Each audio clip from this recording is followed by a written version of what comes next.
Did you know most Canadians eat too much added sugar and not nearly enough vegetables? Our next guest helps improve her clients' lives through a science-based approach to food. You are what you eat after all. Let's meet a registered dietitian. Annie, it's lovely to meet you. Nice to meet you. I have lots of things to show you today. All right, let's do it. Come on in. I'm Annie San. I'm a registered dietitian in Burnaby. We don't deal with just diet. Even though we're called a dietitian, we sometimes get called a nutritionist, but then we are regulated by a college, so we are a registered dietitian. When a client comes to me in my private practice, I tend to like to learn about their background.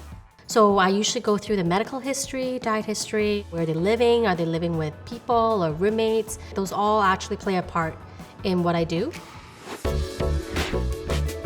All right, Annie, I understand you're gonna show me how to make something easy and nutritious? Yes, and we're gonna be making overnight oats today. Okay. So have you tried making overnight oats before?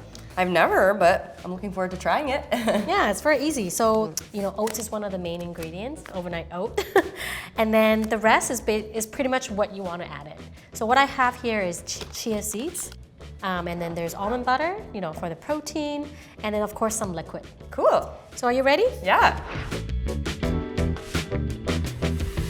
And what are the health benefits of something like this? Oh yeah, so oats for sure. It's a great grains. It has a lot of vitamin B, it's heart healthy. And then almond butter, nut butter in general, they are great protein sources. And almond butter itself actually contains more calcium, if you need more calcium.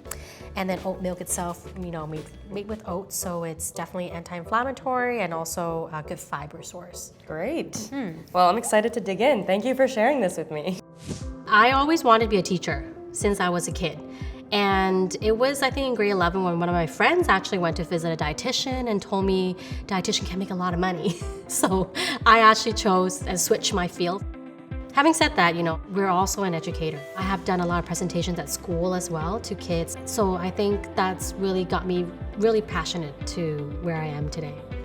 To become a registered dietitian in BC or in Canada, we do require a bachelor degree plus a accredited internship that is usually 6 months or more. The first 3 years of my undergrad, it's all organic chemistry or biology. It's tough, but once you get into the program and really learn about taking the nutritional classes and all the fun case studies, that's when you realize you actually need those basic classes to really understand what's going on. Annie, what are the tools you use to teach your clients about nutrition? Yeah, so I do use different pamphlets, available for the public, but I actually just pull them out. So right here, I actually have a comparison chart of dietary fats. So it talks about the different type of oils and how much of the saturated fats versus unsaturated fats that they contain. Mm-hmm. So as you can see, all the reds are the saturated fats. Saturated means it's not good for your heart because it actually saturates your veins. You can think of it that way. Yeah, this looks like a great starting tool for someone who's looking, I guess, to choose the right oils. Yeah. You have to work as a team, with a doctor, with a counselor, and when we come together and the client is able to be at a healthy state, I feel so happy for them, because they're actually enjoying food. That's kind of where I like about, what I do in my career is I want people to enjoy what they eat.